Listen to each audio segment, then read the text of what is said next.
Kamusta mga tropa? Anong balita? And today's topic, let's talk all about Mobile Suit Gundam Wing anime series o mas kilala natin sa simpleng tawag na Gundam Wing. Nung pinapanood ko ito noon, sumagi sa isip ko na maaari ba kayang magkatotoo ang lahat ng ito balang araw? At ngayon nga, makalipas ang higit 20 taon, simula nung una kong mapanood ang Gundam Wing, ay nasa isip ko pa rin ang katanungang ito.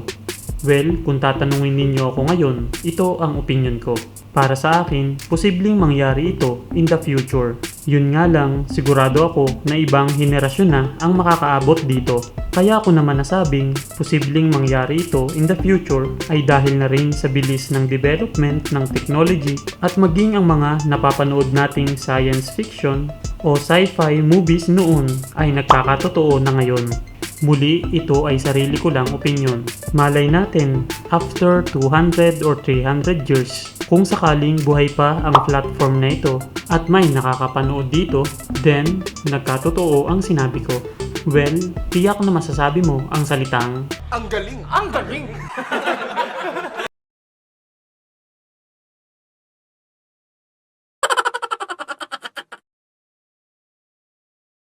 maidagdag ko lang mga tropa, pamilyar ba kayo dito? Tiyak ako na ang karamihan sa inyo ang sagot ay oo. Marahil marami sa inyo na minsan ay naging laruan ito katulad ko. Masasabi ko na sa sobrang babaw ng kaligayahan natin noon, ito lang sapat na. Sa pagkakaalala ko, naglaro ako nito noon. Simula nang mapanood ko ang Voltes 5 at Voltron. Na-share ko lang naman to mga tropa since ang topic natin ngayon ay tungkol sa mecha o robot. Okay, back to the topic. Ang Gundam Wing ay ika-6 na installment sa Gundam franchise. Pag-usapan muna natin ang pinakauna. May title ito na Mobile Suit Gundam o kilala din sa tawag na Gundam 79. Ang creator nito ay si Mr. Yoshiyuki Tomino. Unang ipinalabas ito simula noong April 7, 1979 hanggang January 26, 1980 sa Nagoya TV at meron itong 43 episodes. Habang ang Gundam Wing naman ay unang ipinalabas simula noong April 7, 1995 hanggang March 29, 1996 sa TV Asahi at nagkaroon ito ng 49 episodes. Ang naging writer naman ito ay si Mr. Katsuyuki Sumisawa. Una itong ipinalabas sa ating bansa simula noong January 11, 1999 sa GMA7. Meron din itong manga versions at original video animation. Pag-usapan naman natin ang ilang mga pangunahing karakter dito. Unahin na natin ang pinakabida na si Hiro Yui. Siya ang piloto ng Wing Gundam at Wing Gundam Zero. Si Dr. J ang nag-train sa kanya upang maging isang piloto. Siya rin ang nagbigay sa kanya ng codename na Hiro Yui. Bagaman hindi siya maintindihan ng marami dahil na rin sa kanyang kinikilos at pag-uugali, pero para sa mga taong malalapit sa kanya ay naniniwala silang may mabuti siyang puso. Nakikitaan siya palagi ng pagsimpatya sa mga taong naaapi. Siya si Duo Maxwell, ang piloto ng Gundam Death Sight at Gundam Death Sight Hell. Masayahin, palakaibigan at palabiro, ngunit ang lahat ng katangian niyang ito na kanyang ipinapakita ay para mapagtakpan ang malagim na naranasan niya noon.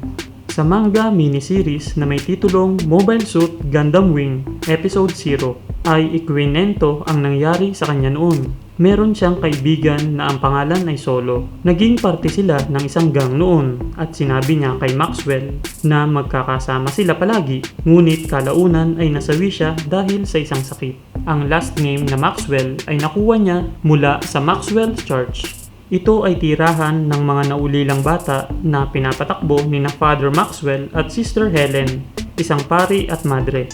Dito rin siya nakatira noon at hanggang sa mawasak ito dahil sa isang pag-atake. Si Maxwell lang ang nag-iisang nakaligtas sa pangyayari. Siya naman si Trowa Barton, ang piloto ng Gundam Heavy Arms. Kilala rin siya sa tawag na Nanashi. Sa murang edad, halos igugol niya ang kanyang buong buhay sa isang labanan. Medyo may pagkakapareho siya sa katangian ni Hiro. Nakuha naman niya ang kanyang pangalan sa anak ni Dekim Barton na nabaril at napatay ng assistant ni Dr. S, ang creator ng Gundam Heavy Arms. Nangyari ang malagim na pangyayari dahil sa ayaw nilang ipagpatuloy ang plano nilang operasyon. Bukod sa pagiging Gundam pilot, sumasailain din siya bilang isang payaso. Ito ay upang maitago ang kanyang totoong pagkatao. Siya si Quatre Raberba Winner, ang piloto ng Gundam Sandrock. At siya rin ang tagapagmana ng major space company na may pangalang Winner Corporation. Napakabuti niya at mapagmahal sa mga hayop. Sa 5 Gundam pilots, siya ang pinaka naniniwalang magtatagumpay sa kanilang misyon. Siya si Chang Wofei, ang piloto ng Shenlong Gundam at Altron Gundam. Isa siyang mabangis na mandirigma. Nasawi ang kanyang asawa na si Meilan nang dahil sa pagprotekta sa kanilang lugar. Noong mga panahong iyon, bago ito mangyari ay ayaw makisali ni Chang Wofei sa labanang iyon. Kaya naman, simula nga noon ay binago na niya ang kanyang sarili upang nang sa ganun ay maisakatuparan niya ang hustisya sa pagkasawi ng kanyang asawa.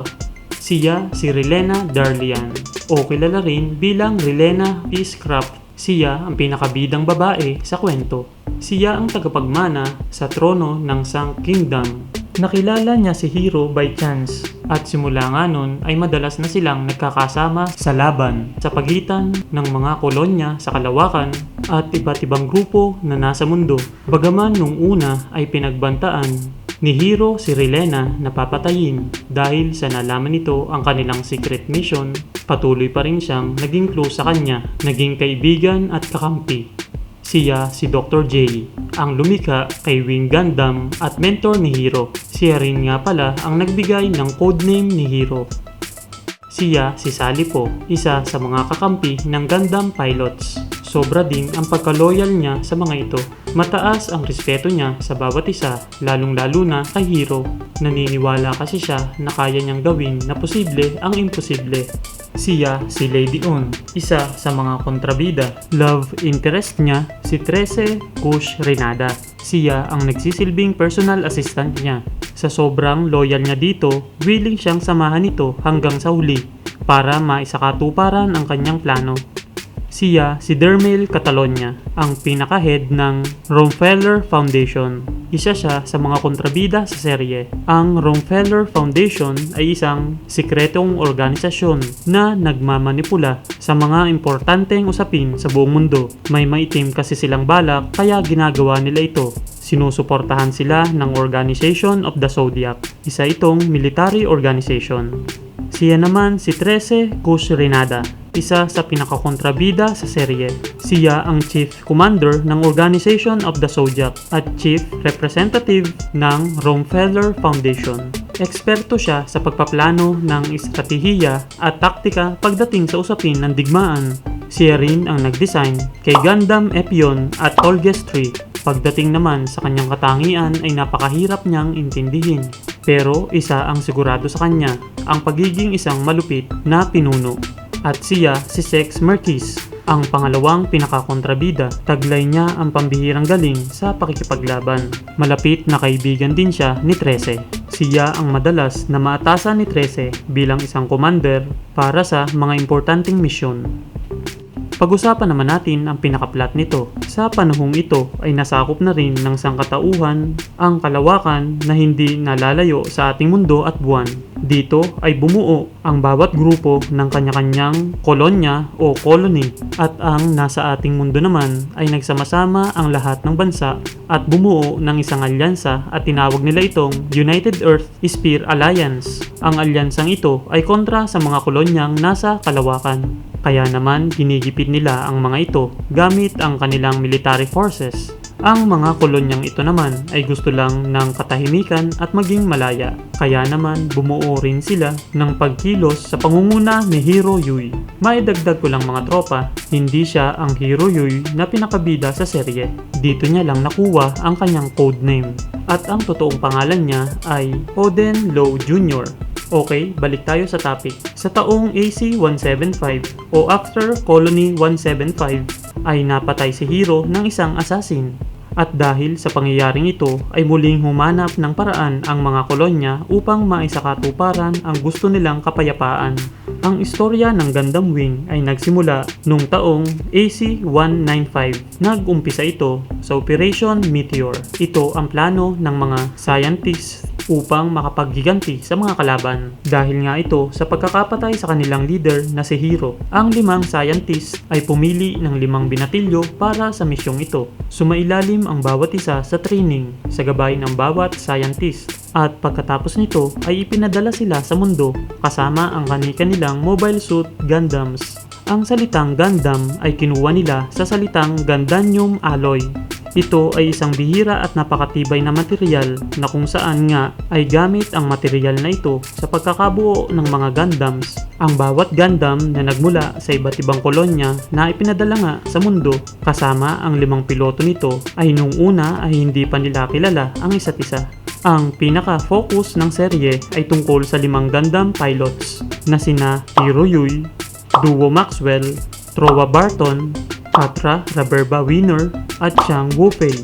Ang kanilang misyon ay gamitin ang kanilang Gundams upang direktang atakihin ang mga kalaban o ang Organization of the Zodiac para nang sa ganun ay matigil na ang panggigipit ng alyansa sa mga kolonya. Nakafocus din ang serye kay Relena Peacecraft, ang tagapagmana ng Sang Kingdom.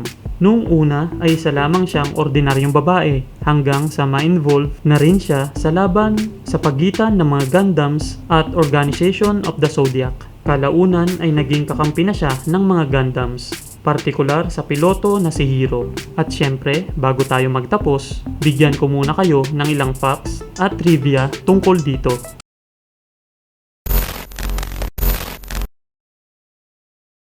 Alam nyo ba, karamihan sa pangalan ng main characters ay inspired sa mga numero?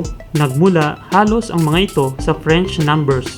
Well, bukod kay sex, nagmula ito sa German number 6 sa Ingles. Pati rin nga pala sa totoong pangalan ni Hiro Yui na Oden Low Jr. Ang Oden ay isang Russian number na ang ibig sabihin sa Ingles ay number 1. Narito ang mga sumusunod na pangalan ng mga karakter.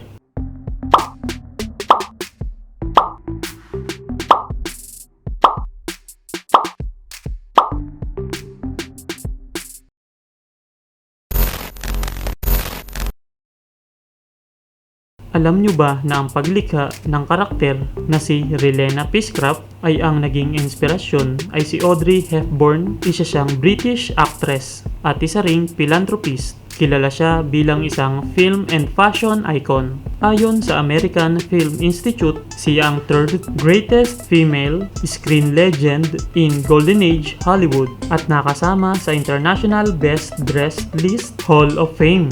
Pumanaw siya sa edad na 63 noong January 20, 1993. Hindi mahirap sabihin ang pagkakapareho ni Relena kay Audrey dahil na rin sa kung ano ang kanyang karakter at kung paano ang pananamit nito sa serye. Sa katunayan nga, sa isang eksena ay makikita ang pagkakapareho ng pananamit ni Relena sa pananamit ni Audrey Hepburn.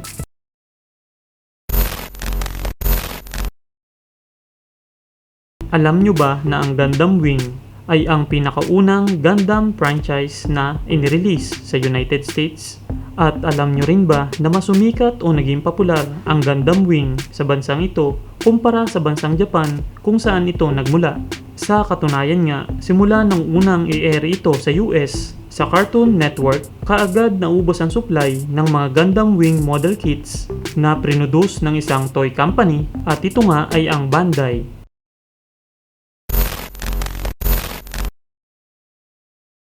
Nabanggit ko nga kanina na ang totoong pangalan ni Hiro Yui ay Oden Low Jr. At ang kanyang ama naman ay syempre si Oden Low. Alam nyo ba na naging miyembro siya noon ng Organization of the Zodiac at nagsilbi siya bilang assassin dito.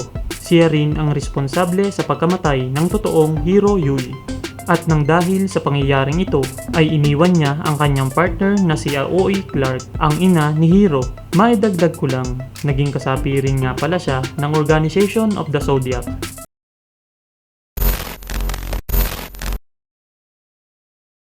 Alam nyo ba na ang karakter na si Relena Peacecraft lang ang may confirmed birthday date sa serye? Ito ay April 7, AC-180. Na-assassinate ang totoong Hiro Yui noong April 7. AC-175 at nagumpisa naman ang Operation Meteor ng AC-195. In the real world, unang ipinalabas ang Gundam Wing sa Japan noong April 7, 1995. Please comment down below mga tropa kung may additional info at correction kayo sa episode natin ngayon. So yun na nga mga tropa, hanggang dito na lang. Kung may topic kayo na gustong i-suggest upang talakayin sa mga susunod na ipapublish ko na videos, magkomento lang kayo sa may comment section. At kung natripan nyo mga tropa ang content na katulad nito, please subscribe to my channel.